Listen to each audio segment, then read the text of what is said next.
Plural Noun Proposition papers. Today we're looking at logical fallacies, and logical fallacies is one of our courses that is designed to help you use your critical thinking skills, especially when you're listening to debates or arguments or other people's perspectives or opinions. You'll see, unfortunately, more and more on TV, on news reports. You'll see in the debates, that you'll see political pundits have against each other. And you'll see them over and over again using logical fallacies as their argument. And the problem with that and the danger of that is,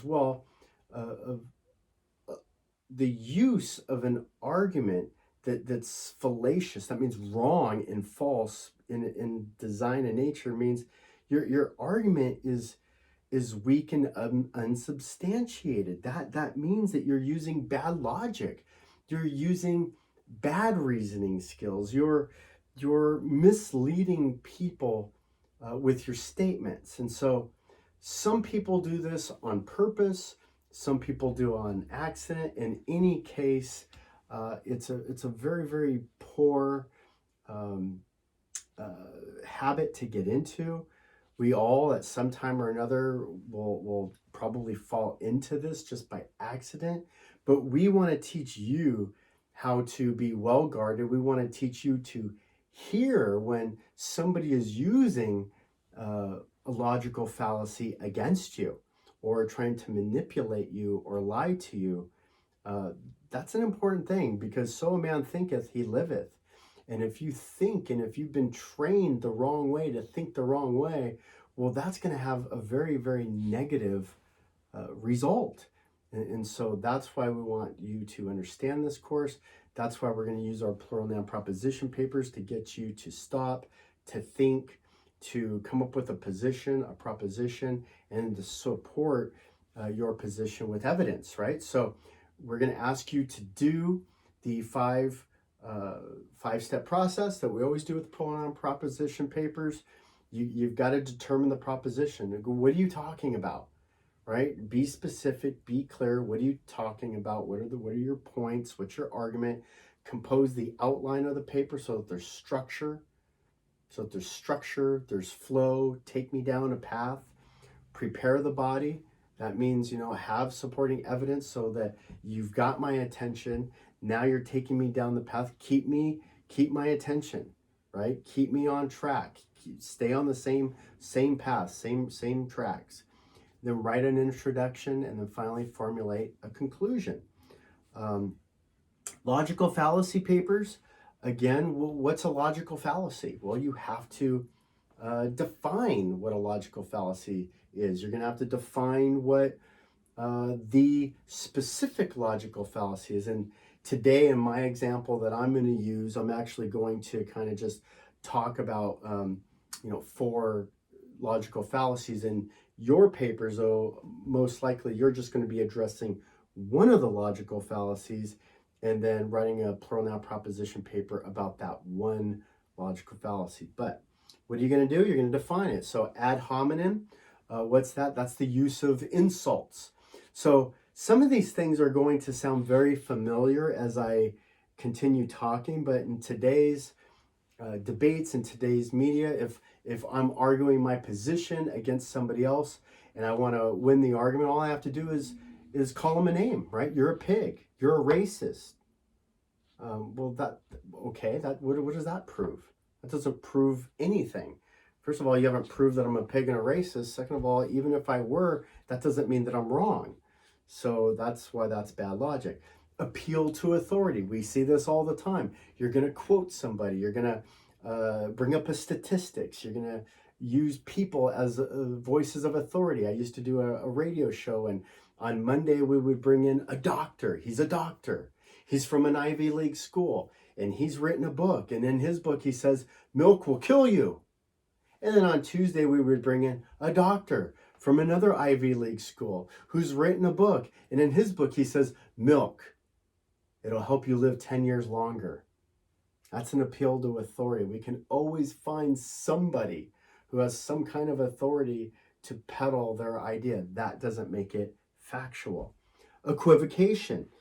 Use a different word, use a word in a different way. Another way of saying this is take somebody out of context, right? You hear a key buzzword, you hear somebody just mention something in their sentence. Let me be very clear. The KKK is a racist organization. I am not for them. I am against them. Today we witnessed a protest. We witnessed a protest, and there were some good people and some bad people. Okay, equivocation then would say, well, you said, okay, let's say I heard the word racist, I heard the word KKK, I heard good people, bad people. So you blend that in together and take me out of context, use it in a different way. I clearly said in the beginning that I don't like the KKK, that they're wrong, that they're racist, but then you attached it to something I said later. Bandwagoning.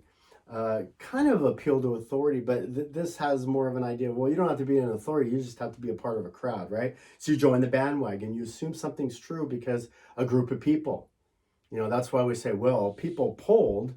We don't know who was polled. We don't know how many people were polled. If you poll people at a certain event, that's going to dictate your poll. If I go to a sporting event, if I go to a USC football game and 90,000 people attend this football game and I stand out front and I have a microphone, I think, excuse me, sir, do you think sports are important in America?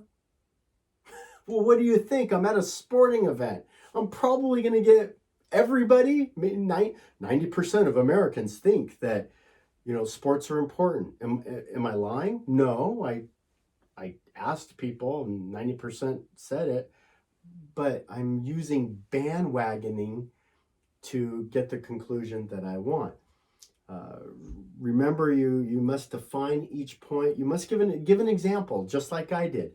You define it and then give an example. Why? So that there's clarity, so that people clearly understand. That's really the point of plural noun proposition papers. We're not trying to trick anybody. You're not trying to fool it. You're trying to give clear, concise propositions, statements, opinions, facts, summaries, so that the person reading it or hearing your argument understands what you're saying and could be moved by your position, right? We're not trying to deceive or lie to anybody.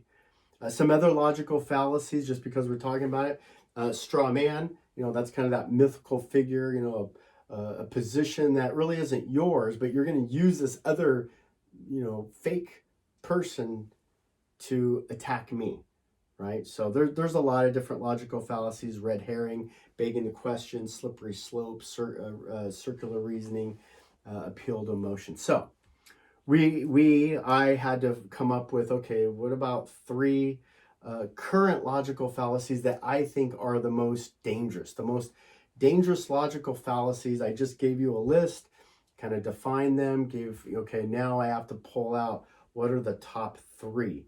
I've taken my notes, I've done my brainstorming. Now I'm just going to, at this point, just write down, ad hominem, appeal to authority, equivocation, and then as I was doing this, I was like, no, I can't do 3, it's got to be 4, and I added bandwagoning. Come up with my sentence, my clear sentence, right? For a proposition. This is why ad hominem is so dangerous and prevalent today. This is why appeal to authority, equivocation, and bandwagoning, and then come up with my sentence. Then I'm going to have to come up with my supporting evidence. But here are my sentences. So I looked at, a dozen logical fallacies. I understood them, I defined them, and then I brainstormed to say, okay, here are the 4 that I think are abused all the time today in America by the media, especially. Now I can determine my plural noun proposition. So this is what I came up with. The top 4 abuses of logical fallacies used today in news broadcasts, I got more specific, are: first abuse most commonly used logical fallacy used today in the news broadcast is ad hominem. The second abuse most commonly used or abused as a logical fallacy today in the news broadcast is appeal to authority. And then the third most common, equivocation. The fourth is bandwagoning. You can probably see just with this, remember, this is a rough draft. I'm probably going to have to hone this down a little bit, right? I'm going to have to work on this. It's a little sloppy, and I did that on purpose. It's too wordy, and so we're probably going to have to craft that and fix that down. Rewrite that proposition to be clear, bold, clean, and then support it. Gonna have to support it, gonna have to define it, gonna have to use facts, quotes, explain, illustrate it, details, maybe even give a story. So logical fallacies, very, very important for you to identify, understand. That's why we will use our plural noun proposition papers in order to, define it, clarify it, give an example, and even a perspective on how it's being used today in American broadcasts.